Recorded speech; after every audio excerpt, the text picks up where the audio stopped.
어, 성도 여러분 안녕하십니까?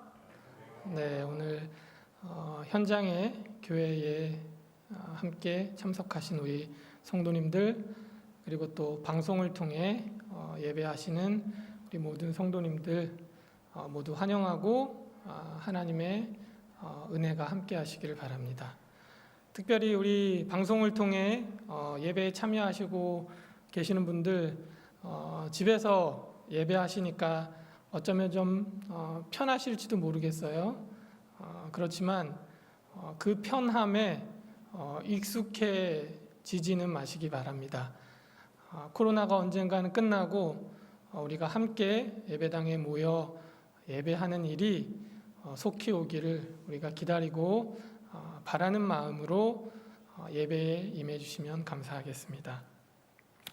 오늘 성도님들과 함께 나눌 말씀의 제목은 하나님이 하시는 일을 나타내고자 하심이라 라고 하는 주제로 말씀을 나누겠습니다.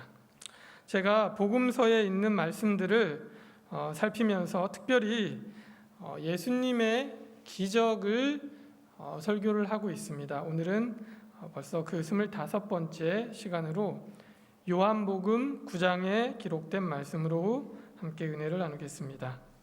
요한복음 9장 1절부터 3절의 말씀을 제가 읽겠습니다. 예수께서 길을 가실 때에 날때부터 맹인된 사람을 보신지라. 제자들이 물어 이르되 랍비여, 이 사람이 맹인으로 난 것이 누구의 죄로 인함이니이까? 자기니이까 그의 부모니이까? 예수께서 대답하시되 이 사람이나 그 부모의 죄로 인한 것이 아니라 그에게서 하나님이 하시는 일을 나타내고자 하심이라. 아멘. 네, 우리 예수님께서는 이 땅에 계신 동안 많은 병자들을 고치시고 또 심지어 죽은 자를 살리는 그러한 기적을 행하기도 하셨습니다. 그런데 예수님께서 행하신 수많은 그런 기적들 중에서도 오늘 본문처럼 맹인을 치유하신 기적은 아주 매우 특별한 그런 의미를 갖고 있습니다. 왜냐하면 구약 성경을 통틀어 실제로 맹인의 눈을 뜨게 했다는 기록이 없습니다. 그런데 이 맹인이 눈을 뜨게 되는 것은 오직 메시아의 사역을 통해서만 가능한 일이었기 때문에 맹인의 눈을 뜨게 하신 예수님께서 바로 그 구약에 약속된 메시아라는 사실을 밝혀주고 있기 때문입니다. 예수님은 맹인을 치유하는 기적을 통해 구약의 예언을 성취하고 또 메시아로서의 그분의 사명의 의미와 목적을 드러내 사람들에게 보여주셨습니다. 자, 1절 말씀을 보면요, 본문 1절의 말씀을 보면 예수님과 그의 제자들이 길을 가고 있는 그러한 모습을 기록하고 있습니다. 그런데 특별히 오늘 본문의 1절의 말씀을 보면 마치 예수님께서 제자들을 데리고 길을 가다가 우연히 길을 가다가 이 맹인을 본 것처럼 생각을 우리가 할 수가 있는데요. 그런데 성경의 원어상으로 좀 더 깊이 들여다보면 예수님께서 우연히 맹인을 본 것이 아니라 아주 능동적으로 그를 보셨고 그리고 그에게 적극적으로 다가가셨습니다. 그리고 예수님께서 눈으로 보는 것 이상으로 그를 알고 계셨다. 그 맹인에 대해 예수님께서 이미 알고 계셨다라고 하는 것이 성경의 원어상의 이해입니다. 예수님께서는 나면서부터 맹인된 자의 사정과 형편을 아시고 그를 치유하고 그를 구원하시기 위해 적극적으로 그에게 다가가셨다고 하는 사실입니다. 그런데 이 장면에서 예수님과 동행하던 제자들이 예수님께 이런 질문을 하지요.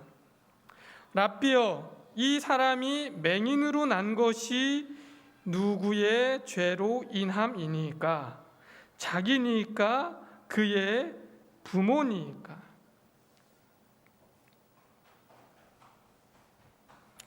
예수님께서 그 맹인을 고치기 위해 그에게 가고 있는 동안 제자들은 무슨 생각을 했습니까?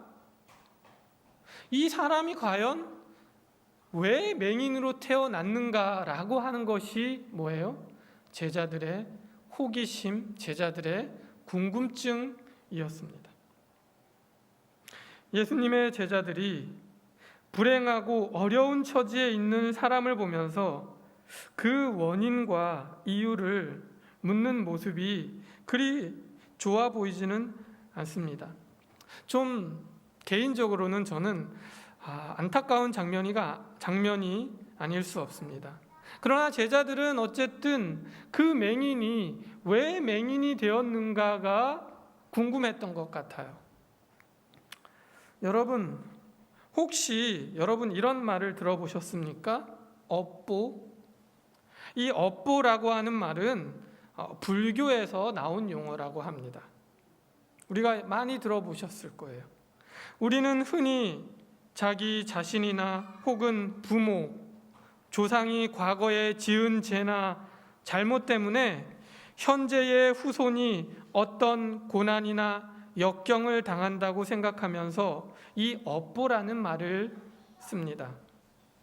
그런데 이 우리의 이러한 한국적인 정서와 사상 속에 담겨 있는 이 업보라고 하는 이 표현의 유사한 개념과 생각이 유대 백성들에게도 어느 정도 내재되어 있었던 것 같습니다. 그래서 제자들도 그런 생각을 하면서 예수님께 이 맹인이 맹인으로 태어난 것이 누구의 죄입니까? 라고 물었던 것 같습니다. 실제로 우리가 유대인들의 그들의 어떤 그 삶에 대해서 알아보기 위해서 탈무드라고 하는 그러한 책을 보면 이렇게 기록을 하고 있어요. 탈무드에 보면 유대인들이 지혜서라고 부르는 탈무드에 보면 죄가 없다면 죽음도 없고 범죄하지 않았다면 고통도 당하지 않을 것이다. 이건 뭐예요? 나의 이 불행과 그리고 나의 어떤 고통이 누군가의 죄 때문에, 누군가의 어떤 그 잘못 때문에 나에게 이르러 왔다고 하는 그러한 가르침입니다.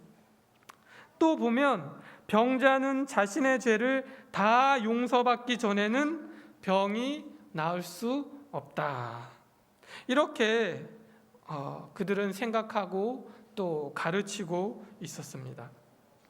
더 나아가서 유대의 랍비들은 하나님은 죄에 대한 형벌을 아주 그 정해진 규칙에 따라 정확하게 내린다고 그렇게 가르쳤습니다.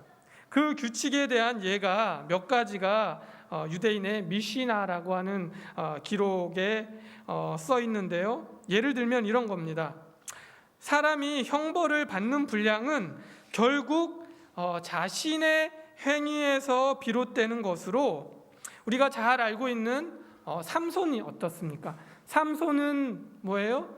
그의 눈의 욕망을 따라갔기 때문에 그의 눈댐으로 그가 범죄를 했기 때문에 블레셋 사람들에 의해서 삼손에 뭐가 빠졌습니까? 눈을 잃게 되는 그러한 결과가 이르렀다는 것이고요. 또 다윗의 아들인 압살롬은 그가 그의 머리카락으로 영광을 받았기 때문에 그의 머리카락이 나뭇가지에 걸려서 매달려서 그가 그 병사들에 의해서 죽게 되었다라고 설명을 하고 가르치고 있습니다. 사실 성경의 기록, 성경의 사상들도 부모의 죄가 자식에게 대물림된다는 그러한 사상 가르침은 사실 어느 정도 구약 성경에 기인한 것이기도 합니다. 출애굽기 20장 5절을 보면 이렇게 말씀하고 있습니다. 그것들에게 절하지 말며 그것들을 섬기지 말라. 나 여호와 너의 하나님은 질투하는 하나님인즉 나를 미워하는 자의 죄를 갚되 아비로부터 아들에게로 3, 4대까지 이르게 한다. 또 출애굽기 34장 7절 말씀을 보면요, 인자를 1000대까지 베풀며 악과 과실과 죄를 용서하나 형벌 받을 자는 결탄코 면제하지 않고 아비의 악을 자여손 3, 4대까지 보응하겠다라고 그렇게 기록하고 있습니다. 또 에스겔을 보면요, 모든 영혼이 다 내게 속한지라 아비의 영혼이 내게 속함같이 아들의 영혼도 내게 속하였으니 여기에는 범죄하는 그 영혼이 죽으리라고 말하고 있습니다. 또 20절에 보면 범죄하는 그 영혼은 죽을지라 아들은 아비의 죄악을 담당치 아니할 것이요 아비는 아들의 죄악을 담당치 아니하리니 의인의 의도 자기에게로 돌아가고 악인의 악도 자기에게로 돌아가리라. 그래서 이러한 어떤 성경적인 배경과 개념과 사상에 의해 예수님의 제자들은 그날 그 현장을 걸어가면서 날 때부터 맹인이 되었던 그 사람을 보면서 그 사람이 맹인으로 태어난 것은 그 사람의 죄였거나 혹은 그 부모의 죄로 인해 하나님께로부터 일종의 벌을 받은 것이라고 그렇게 생각을 하고 예수님께 질문을 했던 것입니다. 성도 여러분, 우리가 불편을 가지고 장애를 가지고 산다고 하는 것이 보통 어려운 일이 아닐 것입니다. 그런데 이러한 그 장애에도 불구하고 그 장애를 누구의 죄인가, 부모의 죄인가, 혹은 그 자신의 죄인가 라고 하는 이러한 사회적 통념 속에서 살아야만 한다면 얼마나 더 힘들고 고통스럽고 또 힘든 그러한 삶이 될까요? 예수님 제자들의 이 질문에 대하여 이렇게 대답하셨습니다. 우리 함께 읽어볼까요? 예수께서 시작. 예수께서 대답하시되 이 사람이나 그 부모의 죄로 인한 것이 아니라 그에게서 하나님이 하시는 일을 나타내고자 하심이라. 뭐라고요? 이 사람이 날 때부터 맹인으로 태어난 것이 이 맹인의 죄도 그리고 그 부모의 죄도 아니고 뭐라고요? 하나님이 그에게 하실 일을 나타내고자 하심이라 라고 말씀하고 있는 것입니다. 예수께서는 그가 맹인으로 난 것이 그 자신의 죄나 부모의 죄 때문이 아니라 하나님이 하시는 일을 나타내고자 하심이라고 대답하셨습니다. 당시의 모든 유대인들이, 대부분의 유대인들이, 그리고 심지어는 예수님의 제자들조차 가지고 있었던 일반적인 통념을 완전히 깨는 그러한 말씀이었습니다. 그런데 우리가 이 3절의 예수님의 말씀을 또 잘못 이해하면 마치 나면서 맹인된 것이 하나님의 하실 일을 위하여 사전에 어떤 계획된 불행인 것처럼 오해할 수 있습니다. 하나님이 능력을 나타내기 위해 죄 없는 그 어린 유아의 눈을 멀게 하셨다는 말로 우리가 또 오해할 수도 있는 것입니다. 그러나 예수님의 이 말씀은 그 사람의 불행을 하나님께서 계획하셨다는 그러한 의미는 결코 아닌 것입니다. 이 예수님의 말씀의 의미는 이 사람이나 그 부모가 죄를 범한 것이 아니라 그가 받은 고통의 결과, 그 고통받은 결과로 하나님의 일이 나타내게 하심이라는 것입니다. 다시 말해 예수님께서는 인간의 그 맹인의 고통의 원인을 설명하시는 것이 아니라 그 고통의 결과가 어떠할지를 예수님 그 당시의 제자들과 오늘 우리에게 말씀하시고 계신 것입니다. 이러한 예수님의 말씀을 우리가 이해하는데 도움이 되는 성경의 한 예증이 있는데요. 그것이 뭐냐면 바로 욥의 고난과 같은 경우입니다. 사람들은 욥이 하나님께 죄를 지었기 때문에 모든 것을 잃는 그런 고난을 당한다고 생각했습니다. 그리고 욥에게 그렇게 말을 했죠. 그러나 그 고난은 사탄에게서 비롯된 것이었고 결국에 가서는 욥은 다 회복되고 오히려 하나님께서 그 일로 인하여 영광을 받으시는 것을 우리는 잘 알고 있습니다. 엘렌 화이트도 이러한 사실에 대해 이렇게 기록하고 있습니다. 하나님께서는 이런 잘못된 생각을 예방하시기 위해 계획된 한 교훈을 일찍이 주셨었다. 욥의 역사는 고통은 사단에 의해 가해진 것이며 자비의 목적을 위해 하나님에 의해 역이용되었음을 보여주었다. 죄와 고통의 관계에 대하여 유대인들이 가졌던 신앙을 그리스도의 제자들도 가지고 있었다. 예수께서는 제자들의 과오를 시정하시면서 인간의 고통의 원인을 설명하지 않으시고 그 결과가 어떠할지를 그들에게 말씀하셨다. 그것으로 인해 하나님의 일이 분명하게 나타날 것이었다. 여러분, 우리는 대부분의 많은 사람들이 어떤 일이 생기면 먼저 그 일의 원인과 또 이유를 찾는 데에 익숙해져 있습니다. 우리가 예를 들어 어떤 질병이나 장애 등 사람이 겪는 그러한 고난에 대하여 우리는 그 고난의 원인을 인과론적인 관점으로 접근하고 원인과 결과를 이분법적인 그러한 사고로 결정하는 일에 매우 익숙해져 있습니다. 특히 그것이 불행한 일이거나 좋지 않은 일 같으면 더 그런 것 같습니다. 그러나 우리가 살고 있는 이 세상의 모든 현상들은 우리가 단순하게 이분법적으로 설명할 수 있는 게 아니라고 하는 사실입니다.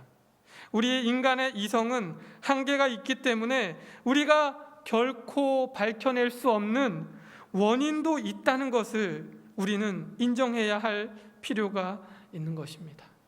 특별히 영적인 세계에 있어서는 더욱 그렇습니다.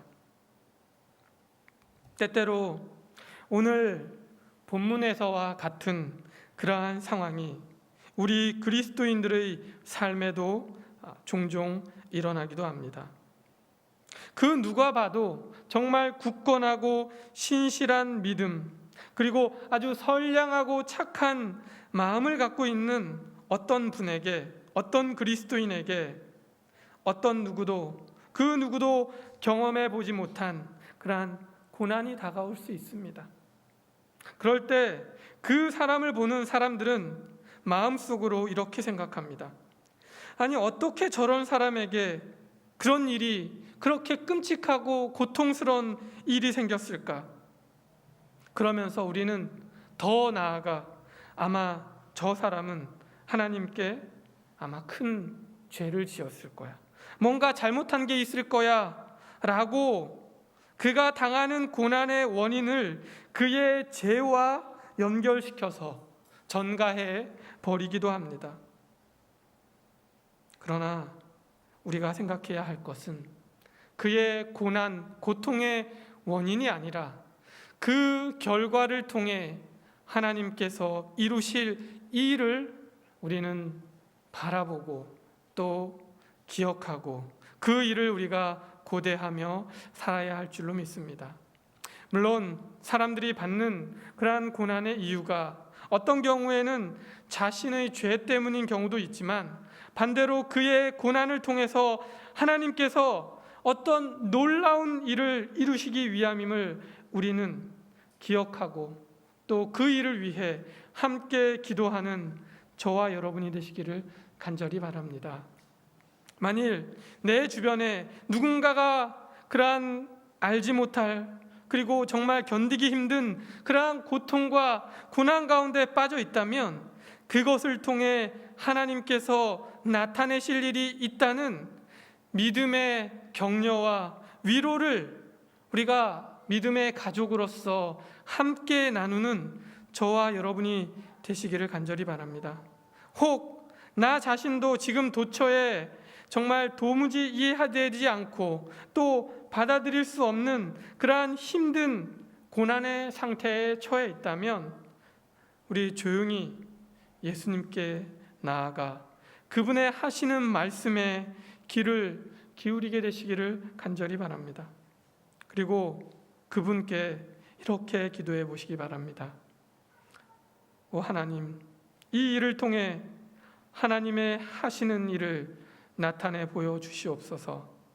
하나님의 일을, 하나님의 그 역사를 이루는 일에 오늘의 나의 고난과 나의 삶이 쓰임받을 수 있도록 인도하여 주시옵소서. 이렇게 기도하는 저와 여러분이 되시기를 간절히 바랍니다. 내가 당한 고난들을 통해 하나님께서 이루고자 하시는 일을 이루신다면, 그리고 하나님께서 그 일을 통하여 영광 받으신다면 우리의 삶은 얼마나 복된 그러한 삶이 되겠습니까?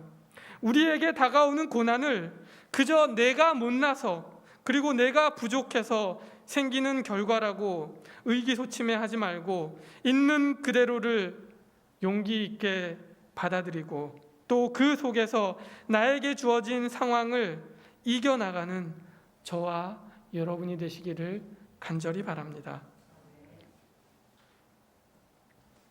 우리에게 고난이 주어졌을 때 그 상황만을 보고 실망하지 말고 그 일로 인해 하나님께서 과연 어떤 일을 이루실까 하는 그러한 기대감을 가지고 살아가게 되시기를 간절히 바랍니다. 예수님께서 이 말씀을 하시고 맹인을 치유하시러 가셨습니다.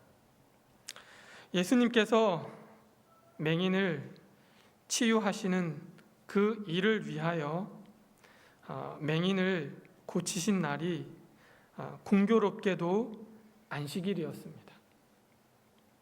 그런데 이 안식일에 맹인을 치유하는 것도 예수님의 큰 계획의 일부였습니다.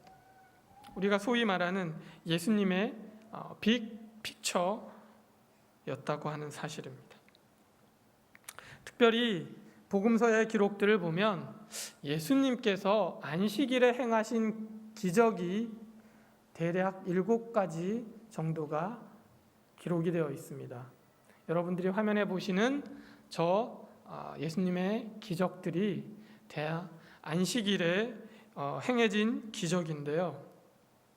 예수님이 어쩌다가 병자들을 치유하다 보니까 안식일이 된 게 아니라 계획적으로 안식일에 병자들을 치유해 주셨다는 것을 우리는 보게 됩니다.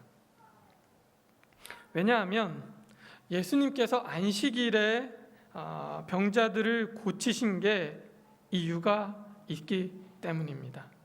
지금까지 유대인들은 이 안식일을 굉장히 사람이 지키기 힘든 그러한 속박의 날로 만들어 놓았습니다. 그래서 본문에 오늘 16절에도 보면, 요한복음 9장 16절에도 보면 바리새인들이 예수님의 이 치유 행위를 두고 안식일을 범한 것으로 정죄를 하고 있습니다. 유대인들은 그들의 관례와 규례, 율법에 따르면 생명이 위독하지 않은, 당장 숨이 넘어가지 않는 그러한 경우라면 안식일에 행하는 치료 행위는 안식일을 범하는 것이었습니다. 그래서 이 맹인의 경우는 어떻습니까, 여러분? 맹인의 경우에는 어떤 그 즉각적인 생명의 지장을 초래하는 그러한 질병이 아니라 그냥 만성적인 질병이었기 때문에 안식일에 치료하는 것이 유대인들에게는 불법이었습니다. 또 맹인을 고치기 위해서 진흙을 이기는 것이나 그 이긴 진흙을 눈에 바르는 행위조차도 안식일을 범하는 것이었다고 하는 사실입니다. 유대인들에게 있어서. 그래서 예수님께서는 이렇게 왜곡되고 사람을 올가매고 속박하는 그러한 안식일을 바로 알리기 위해 병자들을 안식일에 고쳐 주셨다고 하는 사실입니다. 요즘 제가 서두에도 말씀을 드렸지만 코로나 때문에 우리의 오늘날 안식일 풍경이 너무 많이 바뀌고 있습니다. 예전에는 우리가 안식일 예배가 마치면 오후에 전도 활동이나 혹은 성경 연구, 또 소그룹, 또 봉사 활동을 할 수가 있었지만 지금은 예배로도 모이기 힘든 그러한 상황, 안식일 활동은 더욱더 힘든 상황입니다. 우리가 교회에 모여 봉사를 하거나 안식일을 정말 하나님 안에서 보내는 일이 쉽지 않지만 우리가 가족별로 혹은 개인적으로 이 안식일을 좀 더 의미 있고 하나님께서 창조하신 그 창조 이상에 맞는 날로 보낼 수 있는 그러한 노력이 우리에게 필요하지 않을까 하는 그러한 생각을 해봅니다. 저부터 또 우리 모든 성도들이 더욱더 이 안식일을 주님과 또 동행하며 하나님의 뜻을 이루는 그러한 날로 보내게 되면 참 좋을 것 같습니다. 6절과 7절의 말씀을 보면 예수님께서 맹인을 고치는 방법에 관해 기록을 하고 있는데요. 이렇게 예수님께서 맹인을 고치실 때 그 말씀을 하시고 어떻게 해요? 땅에 침을 뱉어 진흙을 이겨 그의 눈에 바르시고 이르시되 실로암 못에 가서 씻으라 하시니 이에 가서 씻고 밝은 눈으로 왔더라. 네, 땅에 침을 뱉어 진흙을 이겨 눈에 바르고 연못으로 가서 씻으라. 여러분, 만약에 여러분은 이런 예수님의 치유 방법을 여러분이 만약에 따라야 한다면 여러분은 어떤 생각이 드십니까? 만약 오늘 본문에 나오는 이 맹인이 여러분이고 그리고 예수님이 여러분에게 이러한 지시를 하신다면 여러분은 예수님의 이 말씀대로 예수님께서 시키신 대로 하실 수 있겠습니까? 우리가 성경을 보면 우리의 논리적 그리고 우리의 이성적인 사고로는 도저히 이해할 수 없거나 받아들이기 힘든 상황들이 곳곳에서 나타나는데요. 그 중에 하나가 바로 본문의 예수님의 치유 방법입니다. 그래서 많은 사람들이 이 예수님의 기적, 그리고 예수님의 치유를 사실이 아닌 것으로 받아들이는 분들도 많이 있어요. 심지어 그리스도인이라고 하는 사람들 중에도요. 본문에 일어나는 그러한 상황은 우리가 우리의 상식으로는 좀처럼 받아들이기 어려운 점이 있습니다. 예수님께서 땅에 있는 진흙에 침을 뱉어 그것을 이겨서 소경의 눈에 발라주셨습니다.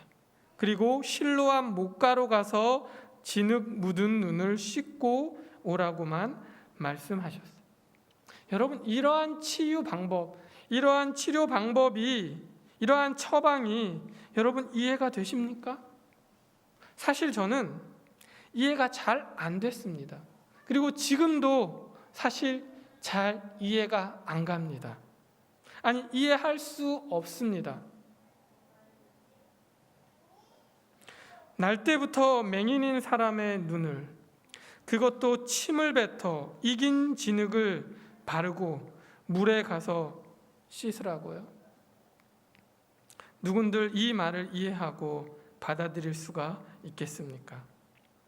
그런데 당시에 이 침을 뱉는 행위는 상대를 모욕하는 표현의 수단임을 우리가 기억한다면 아마도 이 맹인은 몹시 심한 불쾌감을 느꼈을지도 모르겠습니다. 아니, 내가 맹인이라고 나를 이렇게까지 무시하는 거야? 나를 이렇게 모욕하는 거야? 라고 느꼈을지도 모릅니다. 그리고 그 맹인은 그 자리를 당장 떠나 버리고 싶은 생각이 들었을지도 모르겠습니다. 그러나 예수님께서 도무지 이해할 수 없는 그러한 처방을 맹인에게 내렸지만 그 맹인은 예수님의 말씀에 아무런 이의나 불평 없이 실로암 목가로 갔고 진흙 묻은 눈을 물로 씻었습니다. 그리고 맹인은 자신의 생각과 경험보다는 예수님의 말씀을 믿음으로 붙잡았습니다. 그리고 그 맹인은 이제껏 한 번도 볼 수 없었던 새로운 세상을 자기의 두 눈으로 똑똑히 볼 수 있게 되었던 것입니다. 우리가 생각하기에 너무나 황당하고 이해할 수 없어서 도저히 받아들이기 힘든 그러한 일을 믿음으로 받아들이고 순종했을 때 기적이 일어난 것입니다. 봉두리교회 성도 여러분, 때로 우리가 믿음 생활을 하면서 우리의 보통 정상적인 생각으로는 우리의 또 과거의 우리의 경험에 의존한 방법으로는 도저히 이룰 수 없다고 여겨지는 일들이 있습니다. 때로는 우리의 예상이나 그리고 우리의 지식이나 우리의 계산과는 정반대이거나 전혀 아닐 것 같은 그런 일들을 하나님께서 우리에게 행하라고 말씀하시는 경우가 있습니다. 우리의 삶 속에서 벌어지는 그 다양한 문제들과 선택의 기로에서 가족과 이웃과 그리고 교우들과의 관계에서 생기는 문제 등 우리의 모든 삶의 결정과 선택들을 우리가 해야 할 때, 여러분, 만약 나와 하나님과의 의견 차이가 있다면, 내 생각과 하나님의 생각에 차이가 있다면, 둘 사이에 의견의 차이가 있다면 하나님께서 하라고 말씀하시는 쪽으로 우리의 마음을 기울이고 그분께 순종하는 그러한 믿음을 갖게 되시기를 간절히 바랍니다. 나의 생각과 나의 이성과 나의 경험에 따라서만 결정하고 행동한다면 우리는 언제까지나 더 높은 믿음의 영역으로 들어가지 못하게 될 것입니다. 계속하여 우리는 영적 어두움 속에서 살게 될 것입니다. 그러나 우리가 믿음을 가지고 하나님의 말씀을 신뢰하고 의지하며 우리의 생각과 우리의 사고로는 이해할 수 없을지라도 우리가 믿음으로 순종하고 또 믿음으로 한 걸음 한 걸음 걸어 나가게 된다면 우리는 이제까지 우리가 알지 못했던 놀라운 영적 세계의 모습을 보고 그 가운데서 살아가게 될 줄로 믿습니다. 예수님께서 바로 이 일을 위해 오늘의 본문에 있는 기적을 행하셨던 것입니다. 이것이 하나님이 하시는 일, 하나님께서 오늘 저와 여러분을 통해 나타내고자 하시는 하나님의 일이라는 것을 기억하는 저와 여러분이 되시기를 간절히 바랍니다. 오늘 하나님께서 저와 여러분에게 그리고 이 시간 방송을 통해 이 예배에 참여하는 모든 분들에게도 하나님의 일을 온전히 드러내 보이시고 그 하나님의 일을 깨닫는 저와 여러분이 되시기를 간절히 바랍니다. 그리고 더 나아가 우리가 하나님의 그 하시는 일을 그분과 협력하여 함께 이루어가는 저와 여러분이 되시기를 간절히 바라며 말씀을 마치겠습니다.